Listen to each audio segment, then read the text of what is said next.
Amen.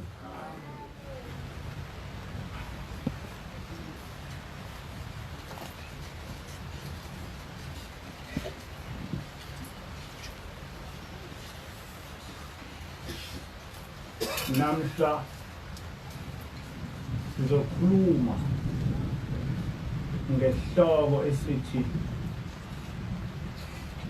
ukumesaba uJehova kungukuqala kokuhlakanipha. Ukumesaba uJehova kungukuqala kokuhlakanipha. Njengoba siphila esigabeni ezimbili. Kukhona isigaba sokuqala okuphila enyameni, bese kuba khona isigaba sesibili okuphila emoyeni. Impilo yomuntu ihlukene kabili. Kukhona impilo yasenyameni, bese kuba khona impilo yasemoyeni.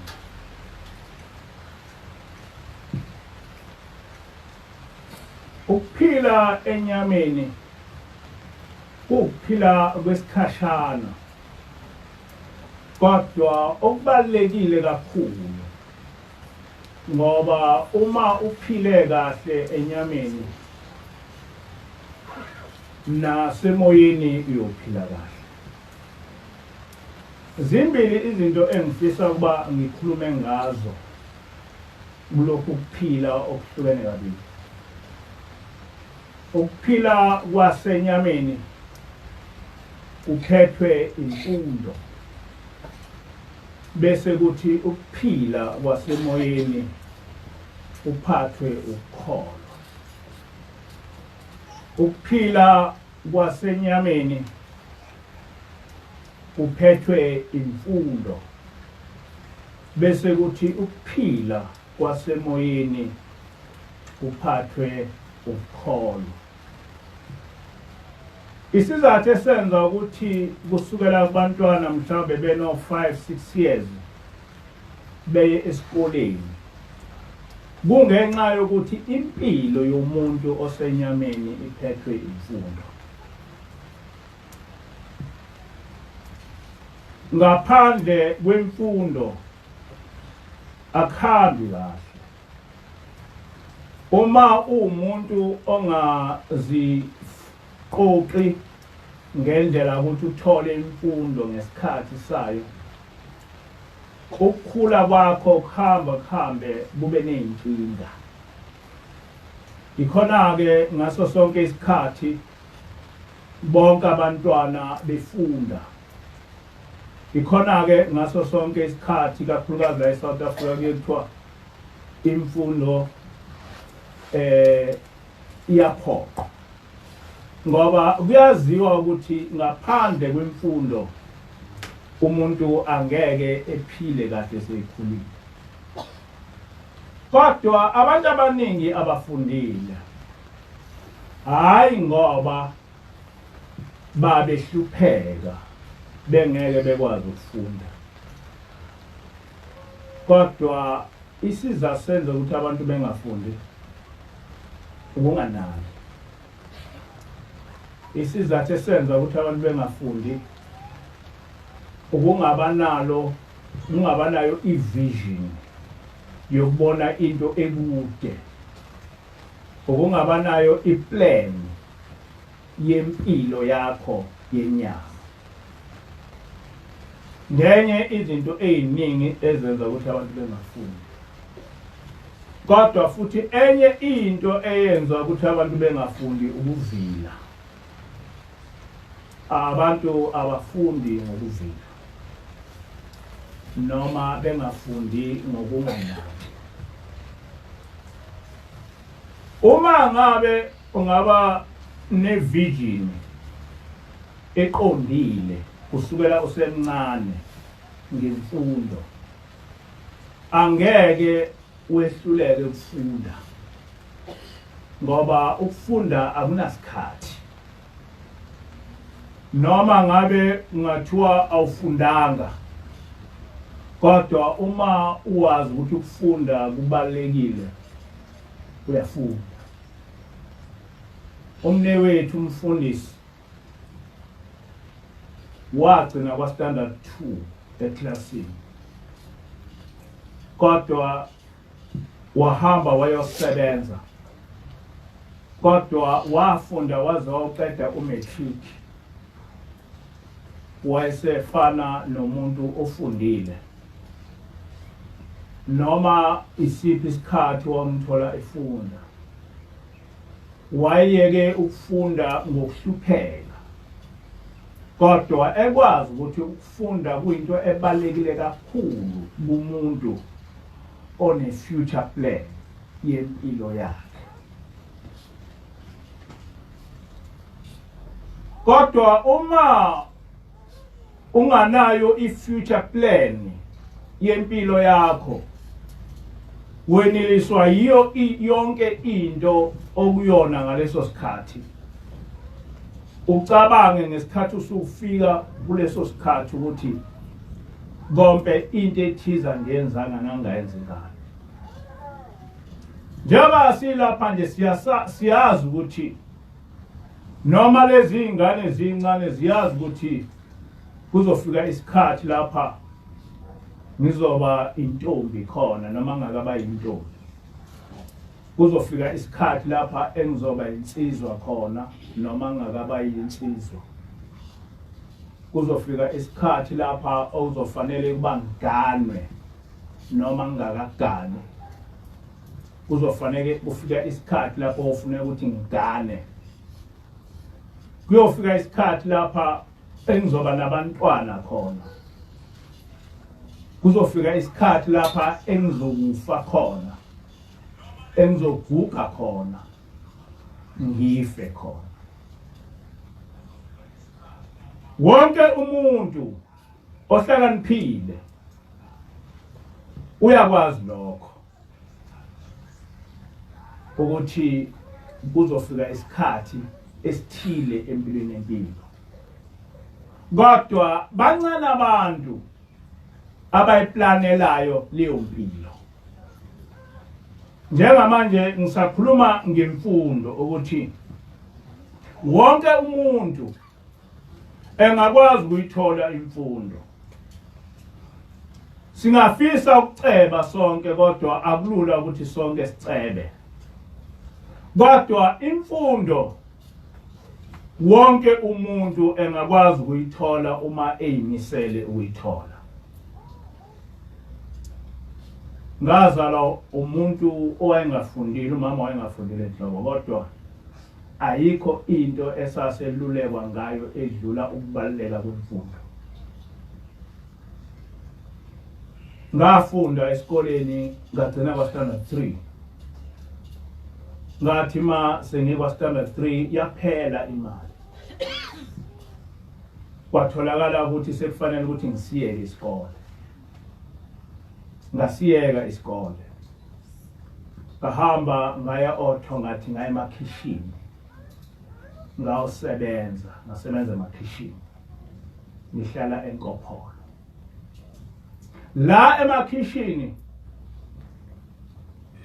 into engayifunda khona ukuthi kwakuthi kuba yilunch bonke o kitchen boy no kitchen girl begcwale emgwaqeni ngangisemncane kakhulu mhlambe ngangina 14 years 15 years uma kugcwele lapha emgwaqeni ayikho into ekhulunywayo into ekhulunywa lapha imkhuba yodwa uma ungaye imkhuba ubugabiselana ngobasi ethi hayi mina ubasi wami umaqumbana echazwe nje ukuthi ubasi wakhe umaqumbana nemkhuba ke yonke uma ngikulaba abantwana ababese emakhishini ngangifaka nami ingubo zasemakhishini yangifrustrate kakhulu lempilo ngathi ngisuka ngabe uma kushaya ilanje ngihlale ejaldini ngihlala egarage ngithathe incwadi zomnewethu wayefunda kwaDamelini ngisifunde ngisebenza ekitchen ngangiyeke esikoleni kwa standard 3 kwaphela unyaka ngayiqoqa le mali ngangihola 2.50 ngenyanga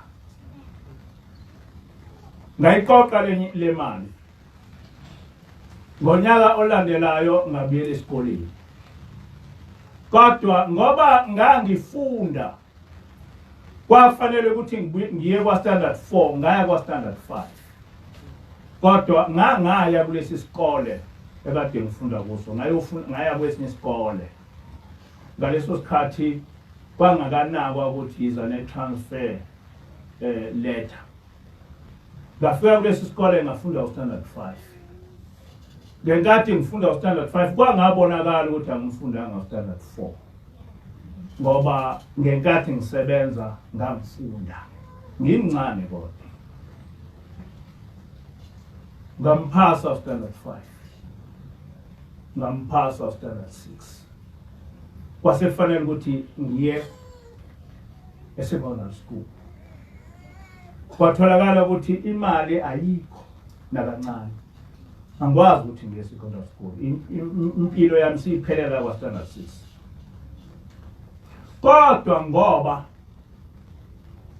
ngangifundisiwe ukuthi imfundo ibaluleke kangakanani ngahlupheka kakhulu ukuthi sekufanele ukuthi ngigcine kwa standard 6 ngahamba ngaya kubaba omncane ngathi baba ngicela ukuthi ungifundise ngothi mase ngikhulile ngikhokhele imali yokufunda wavuma ubaba ngaya eMangwe secondary school ngayofunda khona standard 7 ngathi mangise eMangwe secondary school yaphela imali ubaba omncane ngathola ukuthi kunedlangezwa high school evuliwe eyenza icommerce ngabona ukuthi uma ngiya edlangezwa high school ngenza icommerce netyping ngizokwazi ukuthi ngibe iclerk ngoba ayikho imfundo engakwazi ukuqhubeka nganayo awukho nomsebenzi engase ngokwazi ukwenza ngaphandle ukuthi ngibe iclerk futhi ngizogcina kwa JC kwakusakhulunywa ngo JC ngaleso sikhathi ngabhalela ubaba incwadi ubaba wayengumuntu wayengahluphekile kodwa esishile nje kusukela kwa first year ngangakaze nje ngize ngihlale nobaba ngaze ngihlale nobaba empilweni yami kodwa ngenkathi ngizofunda ustandard 8 ngambhalela incwadi ngathi baba ngizofuna umuntu wokungifundisa lo muntu ngothi mase ngiqedile ukufunda ngimbuyisele imali ngakho ke ngicela ukuthi uze ungacabanga ukuthi ngingumntwana wakho ungambizi nangolodwa usuku umntwana wakho wayefunda ubaba lencwadi wakhala wangibhalela incwadi ukuthi angizi kube wayesematadeni ngahamba ngaye ematadeni ubaba wafika waxolisa wathi mntanami ungamfuni umuntu uzokufundisa ngoba ngangihluphekile ngoba ngangifuna imfundo ngoba ngazi ukuthi without imfundo future yami is doomed.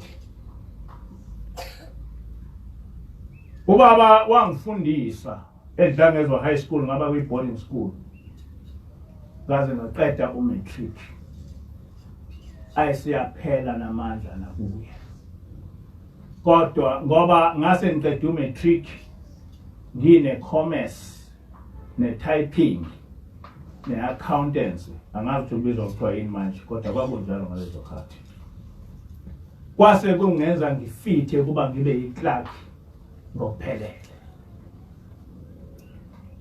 ngaqashwa i-high school engangifunda kuso yangenza ngaba yiclerk ngangihlakaniphile mhlawumbe babe babili noma bebathathu abantwana eklasini ababe ngathiwa baqophisana nami kodwa ngoba ngangasenayo indlela yokuqhubeka ngabuyela ngaba yiclerk ngabuyela emuva ngaba yiclerk bonke abantwana engangifunda nabo kwa matric bahamba ba university. I-university was just across ngoba iDlangezwa ne-university kwehlukaniswe ucingo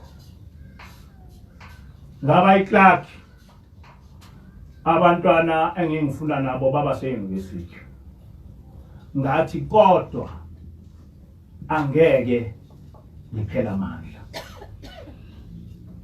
ngoba ngangifuna ukuba uthisha ngangithanda kakhulu ukuba uthisha ngathi ngise-university kwenye i-dormitory angisazi ukuthi ngangiyokwenzani kule dormitory ngahlangana nomfana uPenwell Maduna owagcina ese-Minister of Justice ngamthola enza i-law ngangazi lutho nge-law ngambuza ngalesi sifundo wantshela nokuthi lesi sifundo ngasenza noma ngekho full time wantshela nange-University of South Africa ukuthi no you can register with the University of South Africa nawe uyenze law wayesenginikeza ama-notes akhe ama-lecture notes akhe e-law kodwa ngangenawo nemali yokuregister e-University of South Africa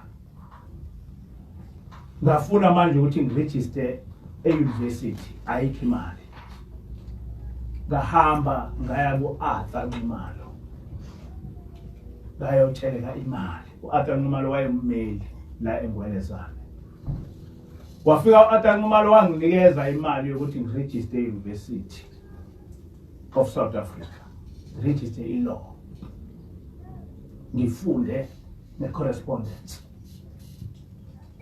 nangampela ngaregister ngafunda nge-correspondence kwathi kwa-course 2 i-University of Zululand ngo-1976 yasha abantwana bayishiswa yavalwa mina ngangiqhubeka ngifunda ngathi ngisuka ngitransfer izifundo zami from the University of South Africa ngayitransfer ongoye bathi abantwana ebengade ngifunda nabo umatric bathi bengibona ngangigraduate nabo enyakeni wesithathu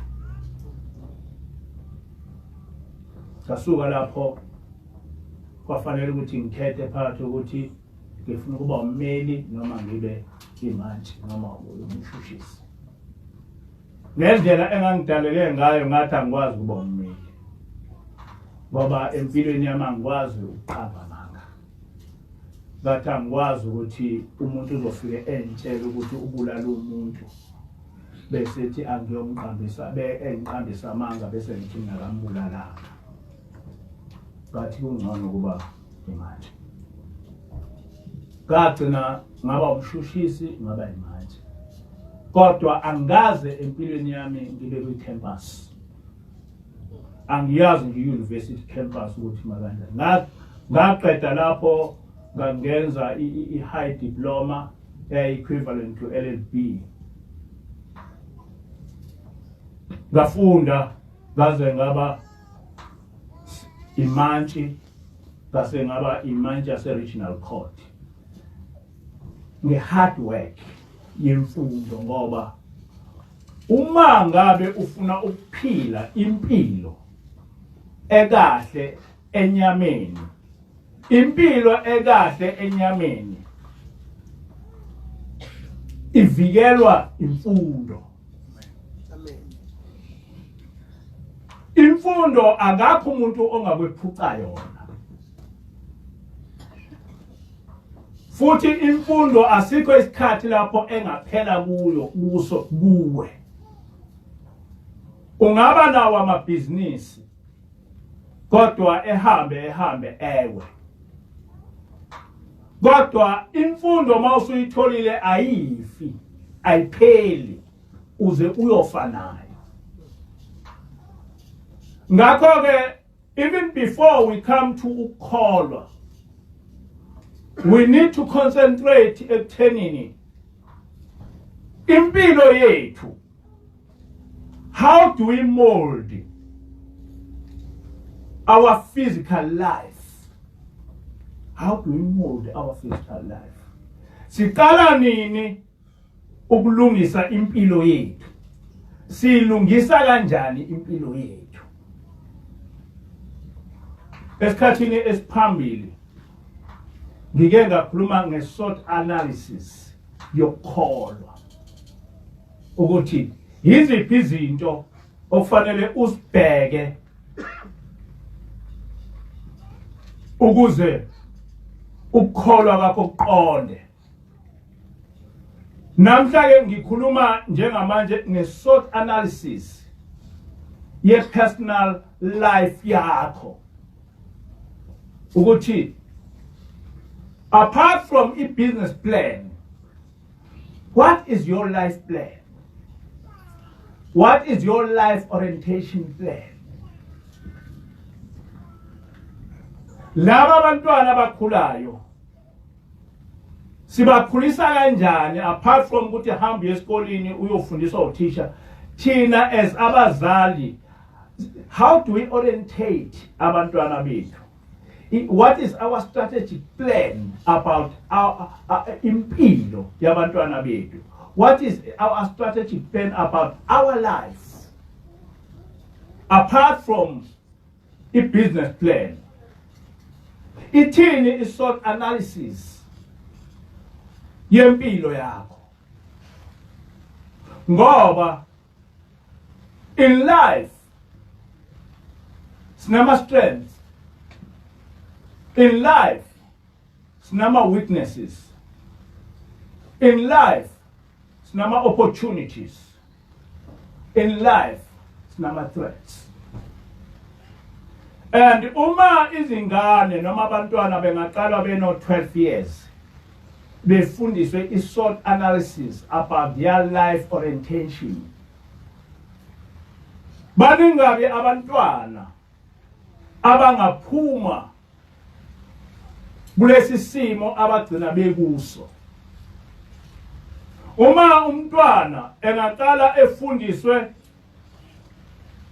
i-life plan yakhe, kube nesikole se-life plan yomntwana nomntwana, umntwana ekhuliswe nge-life plan, atshelwe umntwana ukuthi now njengoba una 14 years nje kuza isikhathi lapha ozoba na 18 years.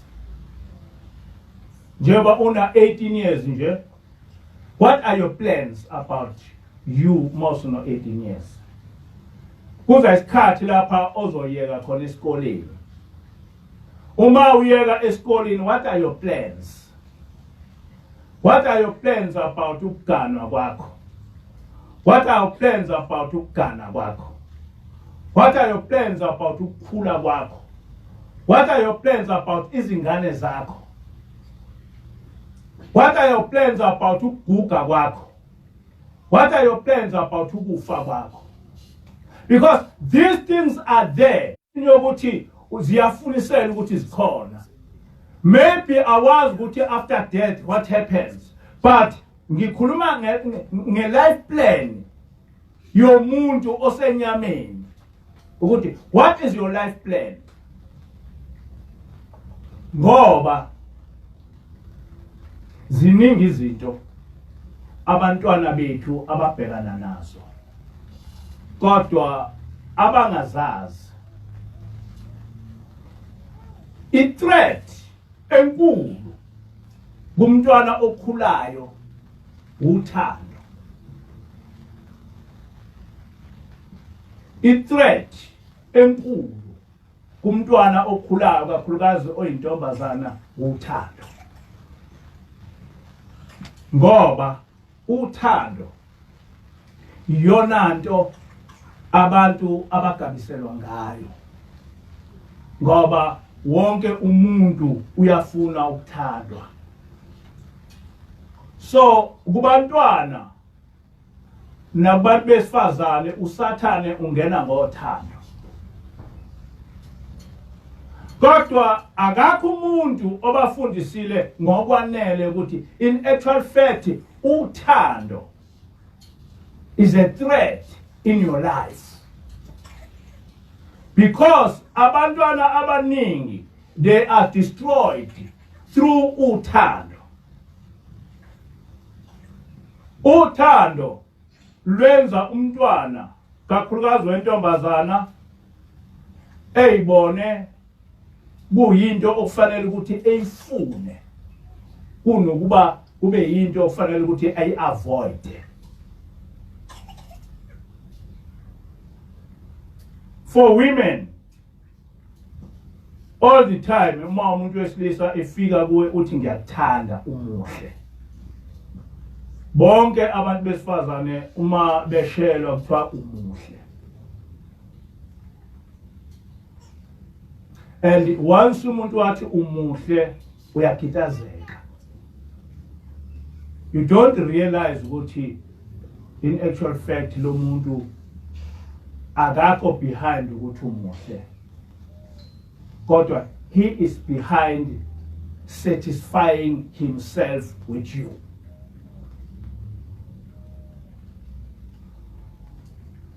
Abantu abaningi besilisa babathanda abantwana abangama virgins.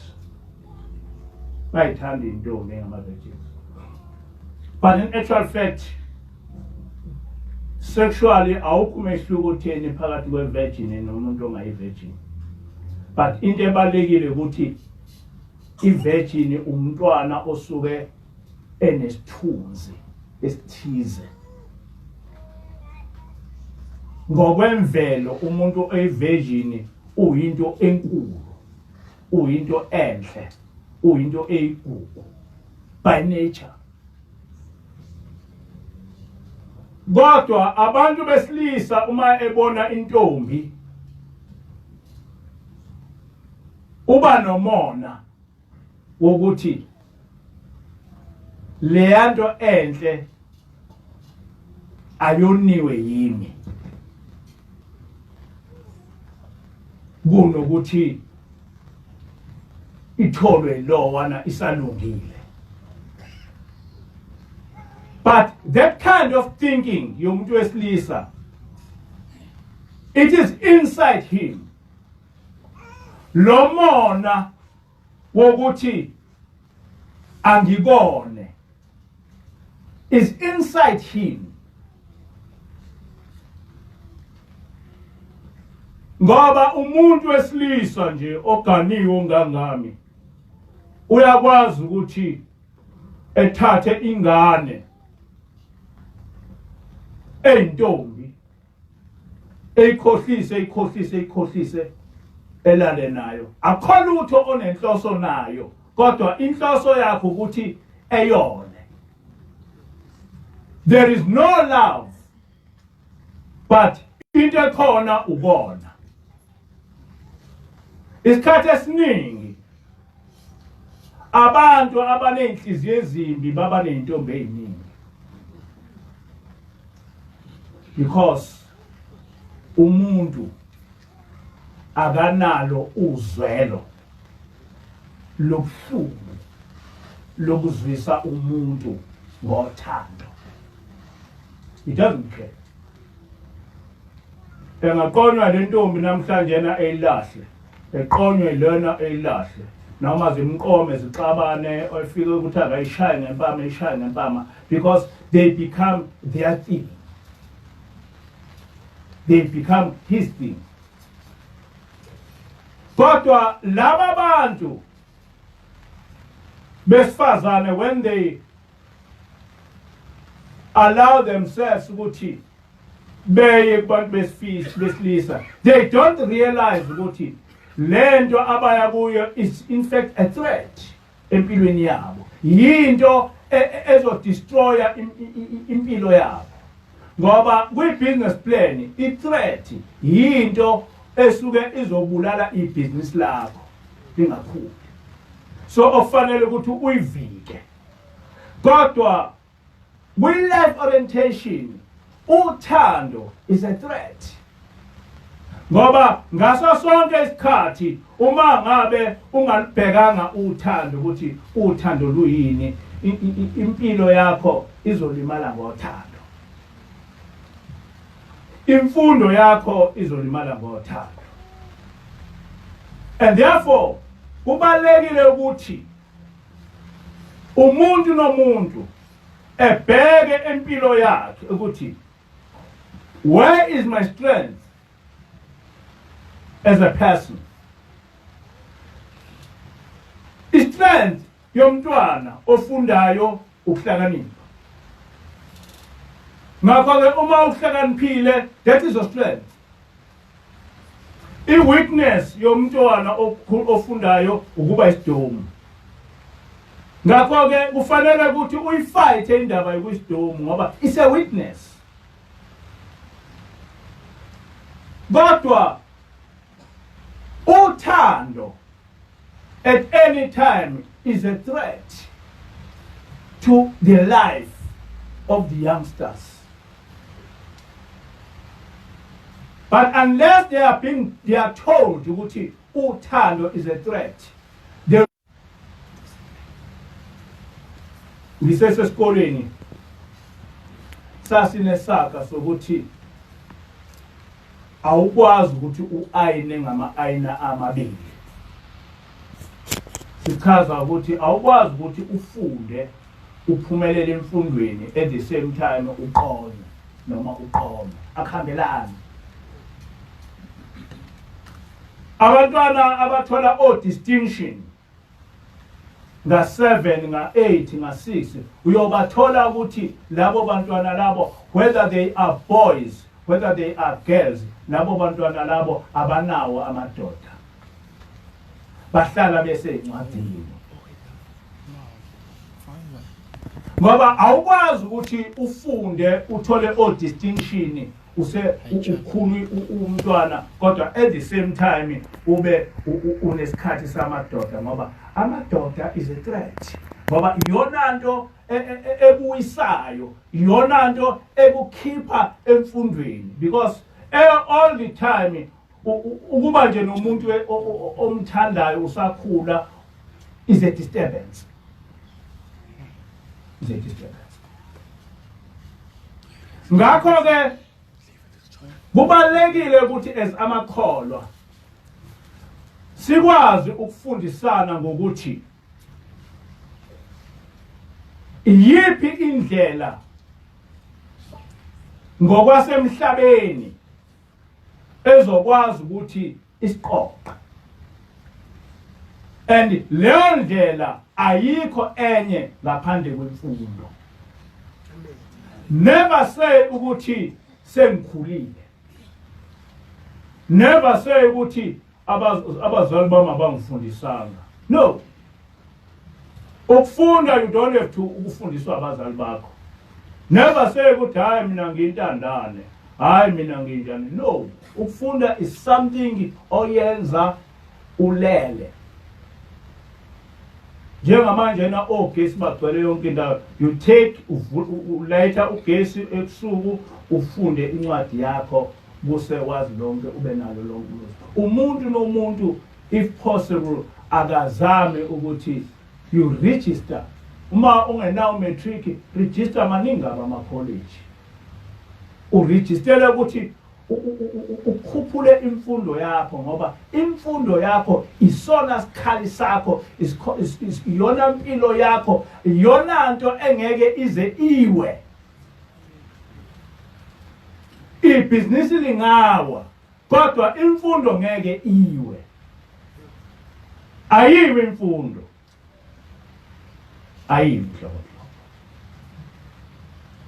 ngikhuluma ke ngokuthi we need to create a SWOT analysis yempilo yethu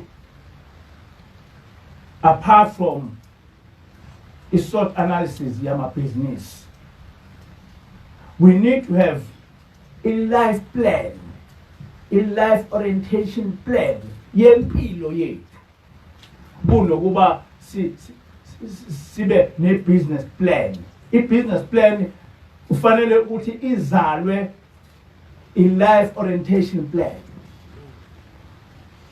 Ufanele sibe nama strategic plans empilo yethu before sicabanga ama strategic plans ama business aid, because i-business ungaba na strategic plan kodwa ube nayo imali ube isicebi kodwa mhlawumbe ngesinye isikhathi uwe kodwa once wathola ilokhuza waba life orientation plan wafunda akakho umuntu ozobuye ephuthe imfundo. Bofika isikhathi lapho uguga khona kodwa uyobona usubizwa emsebenzini uyabona nangu nje ubaba nangehleli lapha nomdala kodwa ngoba wafunda engathola masebuye emaphoyisa ethi ukhona inkakha lapha ngenilana ngoba akawile ngokufundela. And when I talk about ukufunda, I do not mean ukuthi necessarily kufanele uze uye university. Maningi ama chances ukufunda izinto eziningi other than ukuthi ufunde e-university. But yonke into ifundele ube ne certificate sayo. And leso certificate usikhulise. Ngoba uma ngabe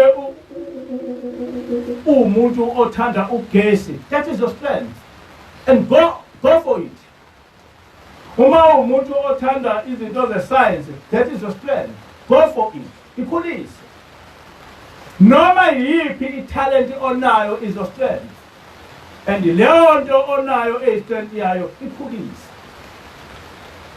So what I am saying is, firstly, let us look at our physical plan. Let us look imfundo, education. Ukuthi i-education is the key yomuntu ophila emhlabeni.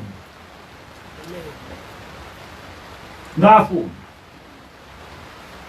ngaba imanje ngaba i-national court magistrate ngangifuna ukuthi ngibe ijaji.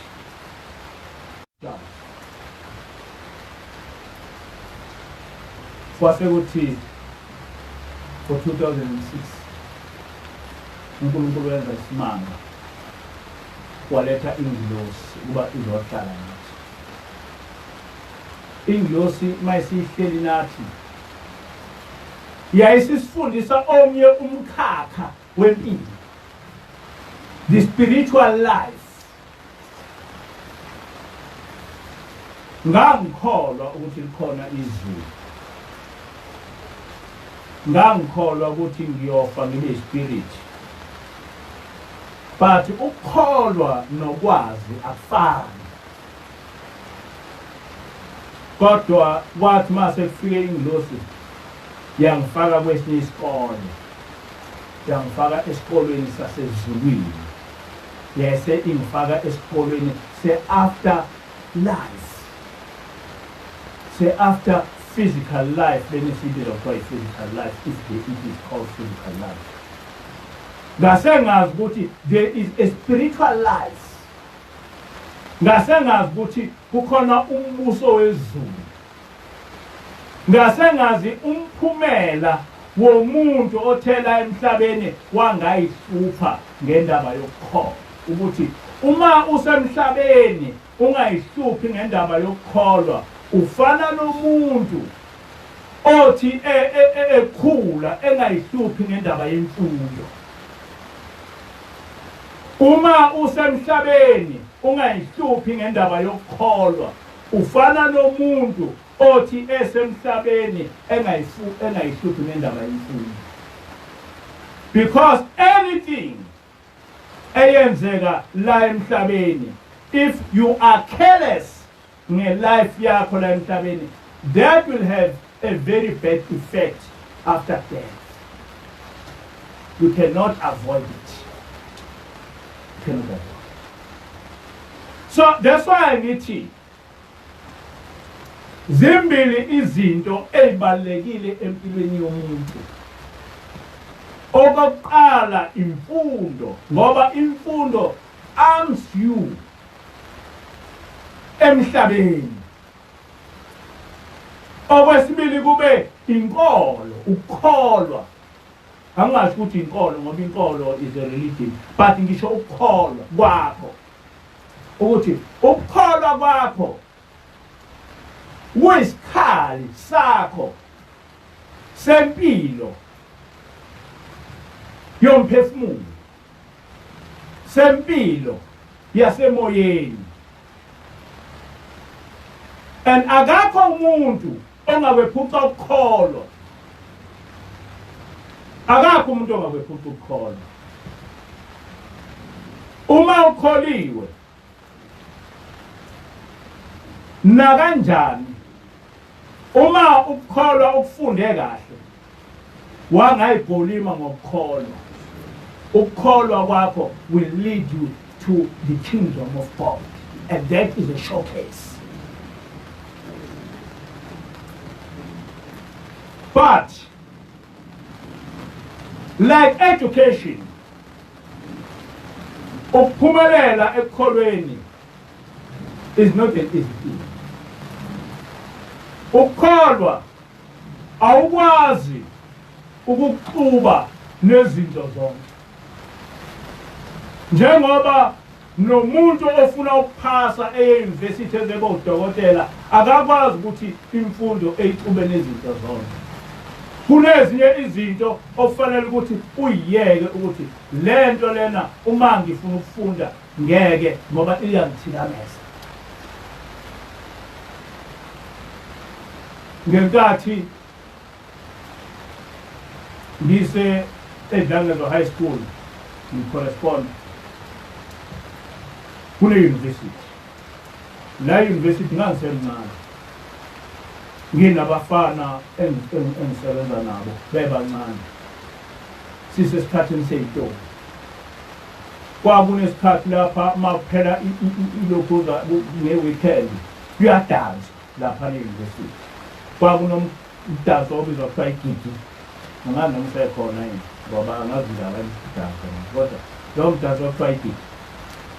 Lapho wathola khona abafana beshana ngezinyo namantombazana. Kuze kusa abantu beshana ngezinyo namantombazana kumnandi lapho. Sayone ngezinyo abantu bejuluke bebencane. But that is the world of the fools. The wise cannot be entertained by such things. And therefore, babethu bephuma intombi nensizwa ziyodansa ziyokwenza igidi mina ngihleli ezincwadini zami. I can't go ngiyogida, anginaso isikhathi sokugida. Nginesikhathi sokufunda, ngifunda iy'ncwadi zami ngoba i-university iyayifuna i-assignment. I-assignment ifuna ukuthi ngiphase. Uma ngingaphasi umuntu engetsheleke kuyimali uyayifuna imali yakhe. That is the kind of life I live. Ukuthi I cannot risk ukuthi ngingafuni ngoba sengetsheleke imali yokuthi ngifunde. Uma ngifeyila ngizosenkingeni ngoba njengoba ngifunda njena ngine vision yokuthi ngifuna ukuthi ma ngiphase ngiyoba imanje ngiyoba umshushisi ngihola imali enkulu ngaqala ukhola bahulumeni ngo-75 rand ngenyanga. 1974 ngaqala ngo-74 ngangihola 75 rand ngenyanga. And therefore leyo mali engakwazi ukuthi ingenze ukuthi ngikwazi ukuthola imali yokudisa. So kwafanele ukuthi ngitsheleke imali bese leyo mali ngiyikhipha kancane. And I could not risk ukuthi ngibe nesikhathi sokudlala, ngibe nesikhathi sokuya kwi-YouTube. Ngoba ngangifuna ukuphasa and ngaphasa. And ukuphasa kwami ukuba hard working engaba nayo yangisiza. Because at the end ngagcina ngiyimali. Ngagcina ngahlupheki. Angizange ngaba rich, kodwa angizange ngahlupheka. But lokho ngabahlupheka is not something eyayilucky. It was not lucky. But it's not something eyayinhlanhla. Cha, kwakuyi hard work and proper thinking.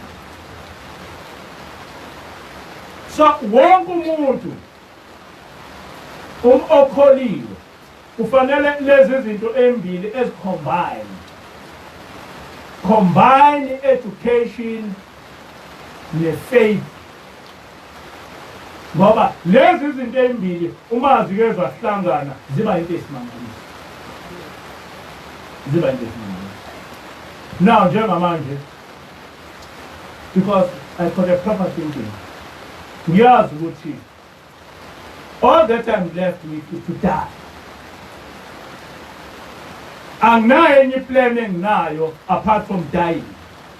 Because I'm grown up, I'm old. Akho amabhizinisi engizowadinga, akho imoto engizoyidinga. Into engiyidinga uma ngena is to just live properly and die. And ukuthi I'm dying is not something it's a fact. And uma ungayicabangi indaba yokuthi ukufa kuyiqiniso, you will not plan for your death. Kodwa abantu abaningi mabeplana beplanela ukufa bathatha umshwarensi. But insurance is not for you, it's for the people who are living behind. Where is the insurance for yourself? Insurance esiwuthathayo is not ours. And uma usufile ukuhlupheka ozobhekana nakho, you cannot compare it kunokuhlupheka kwabantu obashiya ngemuva. Because abantu obashiya ngemuva can plan, but once you are dead, you cannot plan anything. Because once you are dead, you are dead.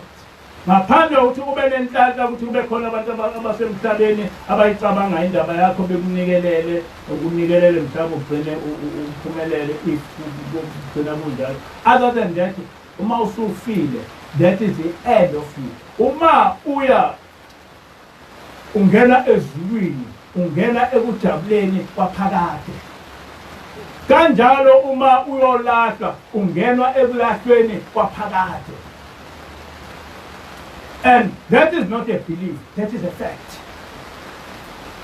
I'm not here telling you about the belief, I'm telling you about the fact. Okay, once you are uma uye ezwini uya ekujabuleni kwaphakade. Uma uye ekuhluphekeni uya ekuhluphekeni kwaphakade. And it is something which must worry us whilst we are here on earth.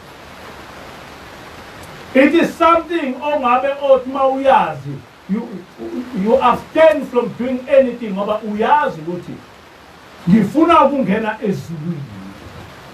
And njengoba ngifuna ukungena ezulwini, ezulwini ayifuneki lento. Ezulwini ayifuneki lento.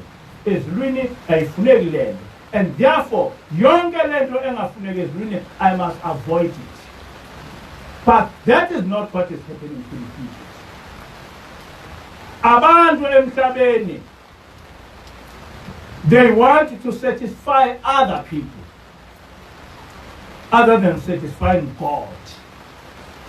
But at the end, awuyi kwabanye abantu, uya kuNkulunkulu. Uya kuNkulunkulu, awuyi kwabanye abantu. Ungamuzi umuntu mase ngikholiwe, ngingaqondi ikhanda. Mayibona ukuthi mayiqondi ikhanda akazi kuba muhle. Kubantu. Hey, manje na uma ngintombi kodwa lapha fanele ukuthi ungalifaki ibhlukwe. Bathi ibhlukwe lingikhipha kahle izinga. Abantu bengibona.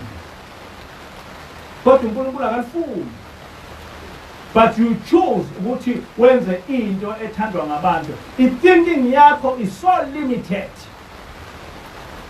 Awukwazi ukubona into ahead bese uyiplanela.